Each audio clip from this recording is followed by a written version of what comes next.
ओम शांति। 9 जुलाई 2020 बाबा के महावाक्य।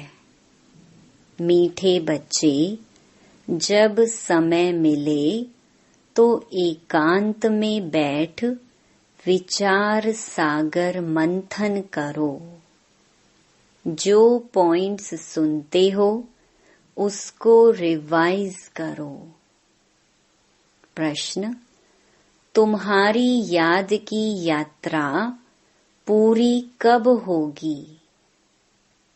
उत्तर: जब तुम्हारी कोई भी कर्मेंद्रियां धोखा ना दें, कर्मातीत अवस्था हो जाए, तब याद की यात्रा पूरी होगी।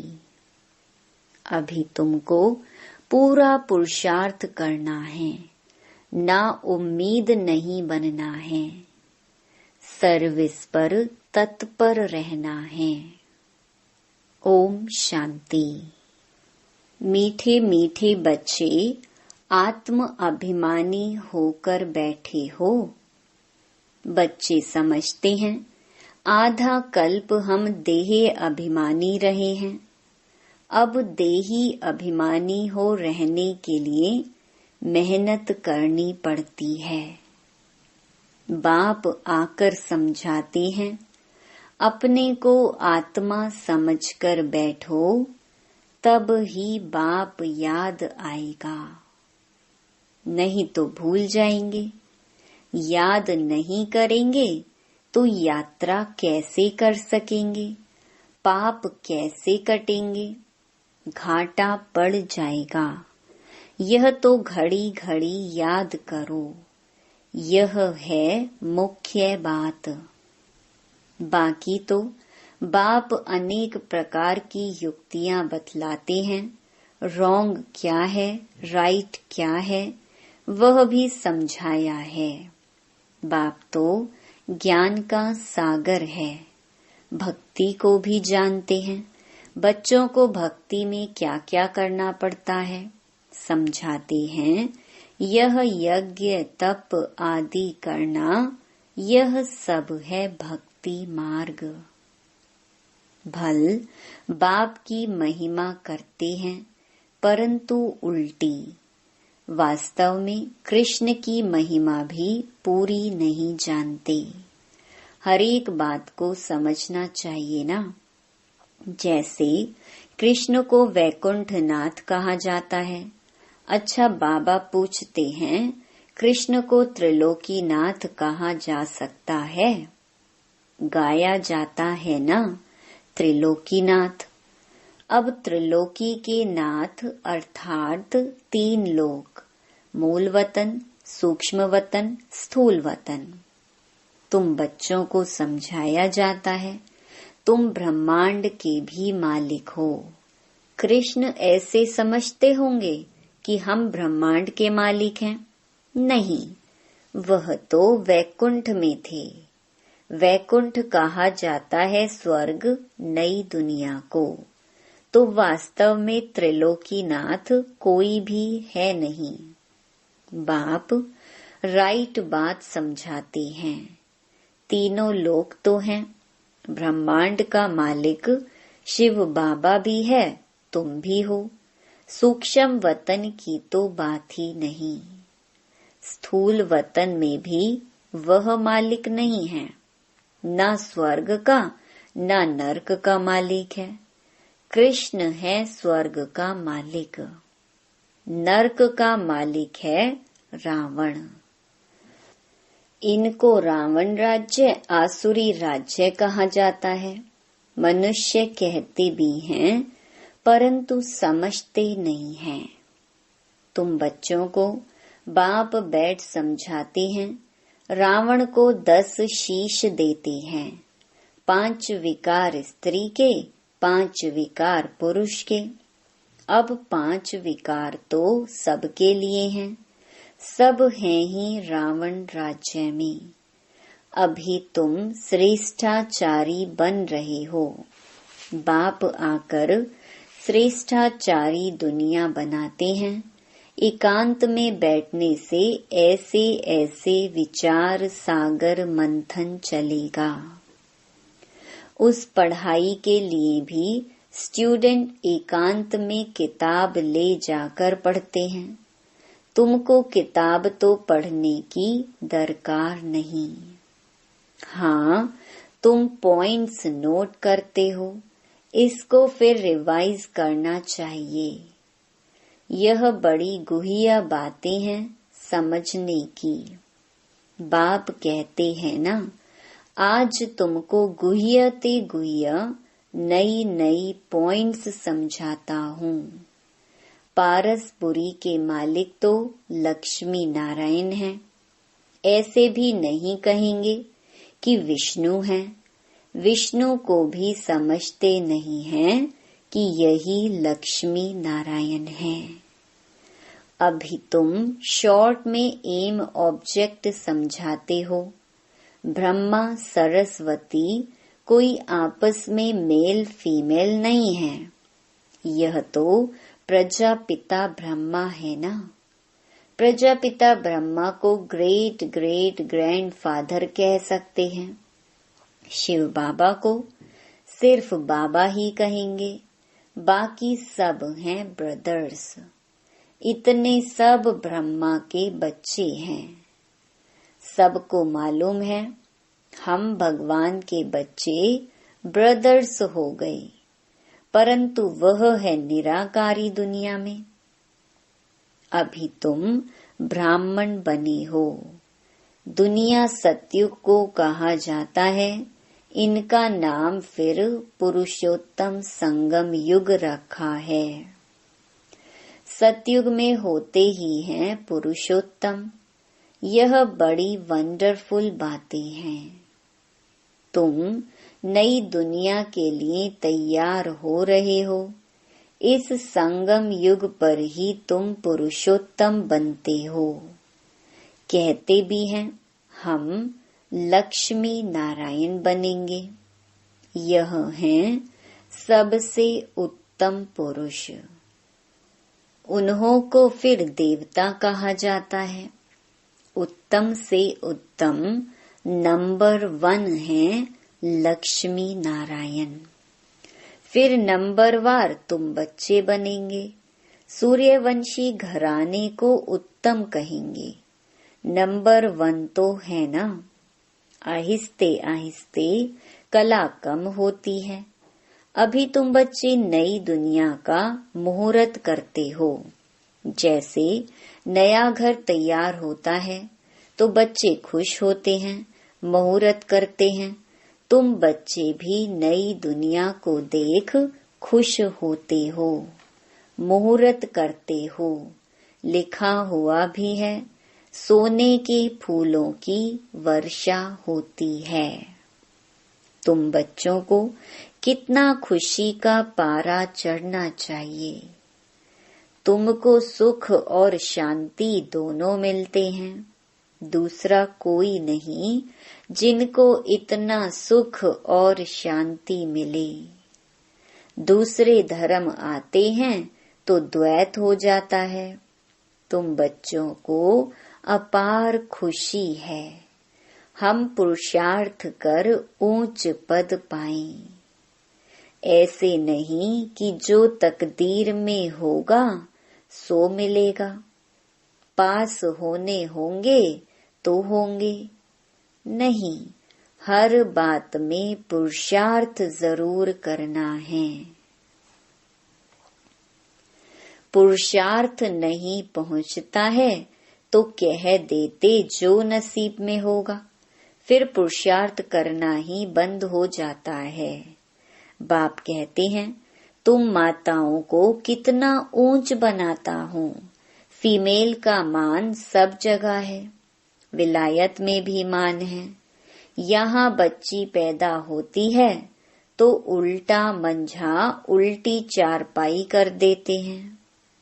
दुनिया बिल्कुल ही डर्टी है। इस समय तुम बच्चे जानते हो भारत क्या था, अब क्या है। मनुष्य भूल गए हैं सिर्फ शांति शांति मांगते रहते हैं। विश्व में शांति चाहते हैं। तुम यह लक्ष्मी नारायण का चित्र दिखाओ। इन्हों का राज्य था तो पवित्रता, सुख, शांति भी थी। तुमको ऐसा राज्य चाहिए ना। मूल वतन में तो विश्व की शांति नहीं कहेंगे। विश्व में शांति तो यहाँ होगी ना। देवताओं का राज्य सारे विश्व में था। मूल वतन तो है आत्माओं की दुनिया। मनुष्य तो यह भी नहीं जानते कि आत्माओं की दुनिया होती है। बाप कहते हैं, हम तुमको कितना ऊंच पुरुषोत्तम बनाता हूँ, यह समझाने की बात है। ऐसे नहीं रणिया मारेंगे भगवान आया है तो कोई मानेगा नहीं, और ही गाली खाएंगे और खिलाएंगे। कहेंगे बी के अपने बाबा को भगवान कहती हैं। ऐसे सर्विस नहीं होती है। बाबा युक्ति बताते रहते हैं। कमरे में 8-10 चित्र दीवार में अच्छी रीति लगा दो और बाहर में लिख दो, बेहद के बाप से बेहद सुख का वर्षा लेना है अथवा मनुष्य से देवता बनना है तो आओ, हम आपको समझाएं। ऐसे बहुत आने लग पड़ेंगे। आपे ही आते रहेंगे। विश्व में शांति तो थी ना। अभी इतने ढेर धर्म हैं, तमो प्रधान दुनिया में शांति कैसे हो सकती है। विश्व में शांति वह तो भगवान ही कर सकता है। शिव बाबा आते हैं जरूर, कुछ सौगात लाते होंगे। एक ही बाप है जो इतना दूर से आते हैं और यह बाबा एक ही बार आते हैं। इतना बड़ा बाबा 5000 वर्ष के बाद आते हैं। मुसाफिरी से लौटते हैं तो बच्चों के लिए सौगात ले आते हैं ना। स्त्री का पति भी बच्चों का बाप तो बनते हैं ना। फिर दादा, परदादा, तरदादा बनते हैं। इनको तुम बाबा कहते हो। फिर ग्रैंड फादर भी होगा, ग्रेट ग्रैंड फादर भी होगा। बिरादरियां हैं ना। एडम आदि देव नाम है, परंतु मनुष्य समझते नहीं है। तुम बच्चों को बाप बैठ समझाते हैं। बाप द्वारा सृष्टि चक्र की हिस्ट्री ज्योग्राफी को तुम जानकर चक्रवर्ती राजा बन रहे हो।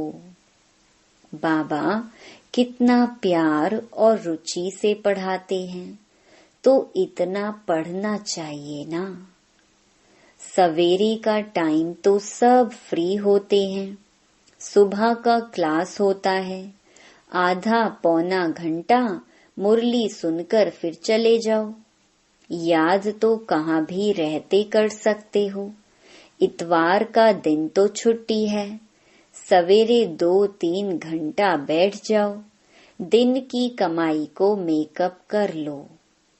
पूरी झोली भर दो। टाइम तो मिलता है ना।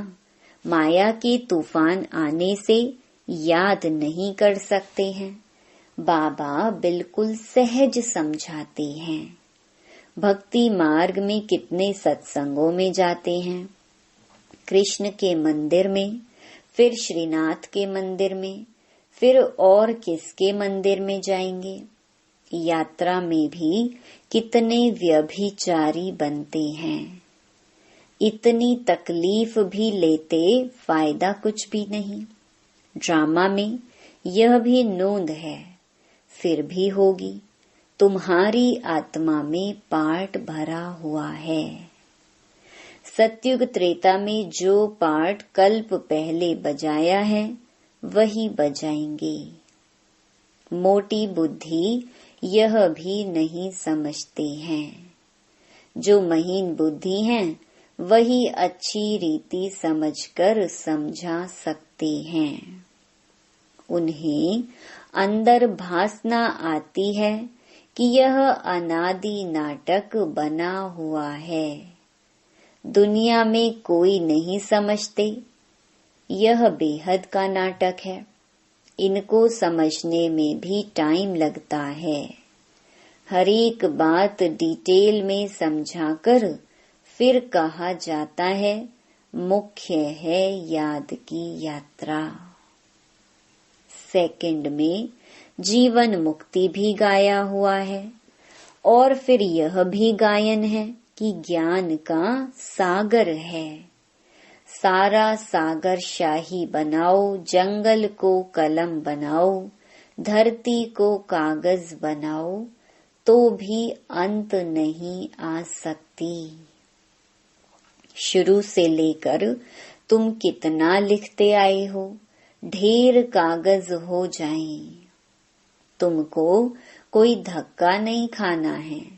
मुख्य है ही अल्फ। बाप को याद करना है। यहाँ भी तुम आते हो शिव बाबा के पास।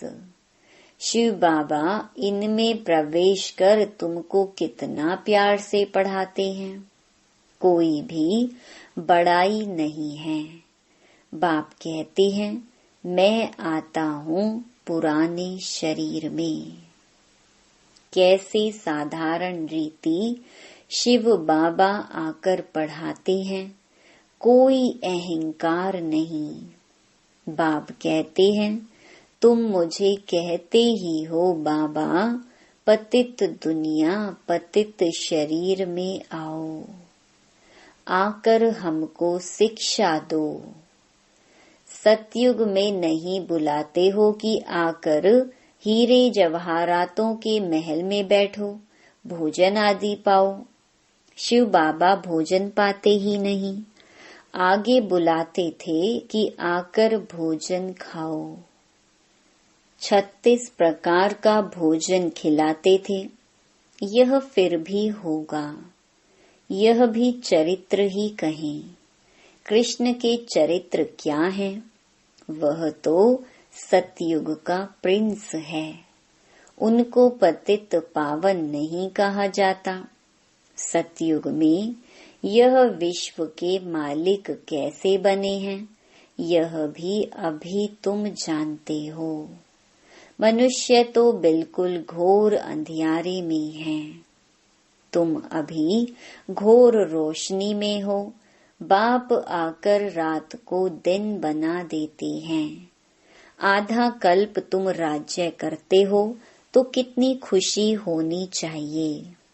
तुम्हारी याद की यात्रा पूरी तब होगी जब तुम्हारी कोई भी कर्मेंद्रियां धोखा ना दें। कर्मातीत अवस्था हो जाए तब याद की यात्रा पूरी होगी। अभी पूरी नहीं हुई है। अभी तुमको पूरा पुरुषार्थ करना है। ना उम्मीद नहीं बनना है। सर्विस और सर्विस। बाप भी आकर बूढ़े तन से सर्विस कर रहे हैं ना। बाप करन करावन हार है। बच्चों के लिए कितना फिक्र रहता है। यह बनाना है, मकान बनाना है। जैसे लौकिक बाप को हद के ख्यालात रहते हैं, वैसे पारलौकिक बाप को बेहद का ख्याल रहता है। तुम बच्चों को ही सर्विस करनी है। दिन प्रतिदिन बहुत सहज होता जाता है। जितना विनाश के नजदीक आते जाएंगे उतना ताकत आती जाएगी। गाया हुआ भी है, भीष्म पितामह आदि को पिछाड़ी में तीर लगे।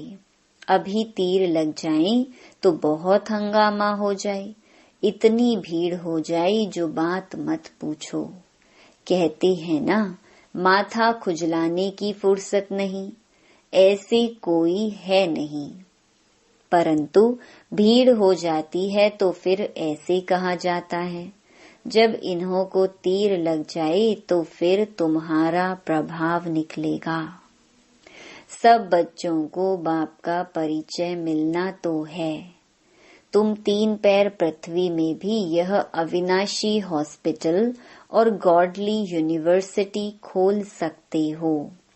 पैसा नहीं है तो भी हर्जा नहीं है, चित्र तुमको मिल जाएंगे। सर्विस में मान अपमान, दुख सुख, ठंडी गर्मी सब सहन करनी है। किसको हीरे जैसा बनाना कम बात है क्या? बाप कभी थकता है क्या? तुम क्यों थकते हो? अच्छा, मीठे मीठे सिकिलधे बच्चों प्रति माता पिता बाप दादा का याद प्यार और गुड मॉर्निंग।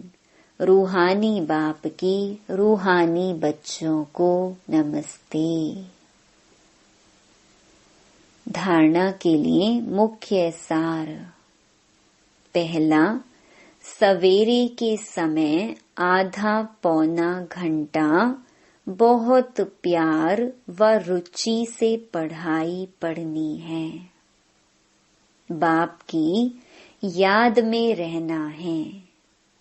याद का ऐसा पुरुषार्थ हो जो सब कर्मेंद्रियां वश में हो जाएं।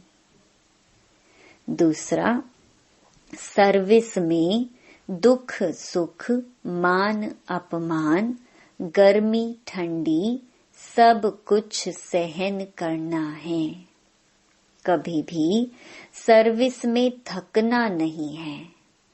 3 पैर पृथ्वी में भी हॉस्पिटल कम यूनिवर्सिटी खोल हीरे जैसा बनाने की सेवा करनी है। वरदान, सर्व शक्तियों की लाइट द्वारा आत्माओं को रास्ता दिखाने वाले चैतन्य लाइट हाउस भव। यदि सदा इस स्मृति में रहो कि मैं आत्मा विश्व कल्याण की सेवा के लिए परम धाम से अवतरित हुई हूँ, तो जो भी संकल्प करेंगे, बोलेंगे, उसमें विश्व कल्याण समाया हुआ होगा। और यही स्मृति लाइट हाउस का कार्य करेगी। जैसे उस लाइट हाउस से एक रंग की लाइट निकलती है, ऐसे आप चैतन्य लाइट हाउस द्वारा सर्व शक्तियों की लाइट आत्माओं को हर कदम में रास्ता दिखाने का कार्य करती रहेगी। स्लोगन, स्नेह और सहयोग के साथ शक्ति रूप बनो तो राजधानी में नंबर आगे मिल जाएगा। ओम शांति।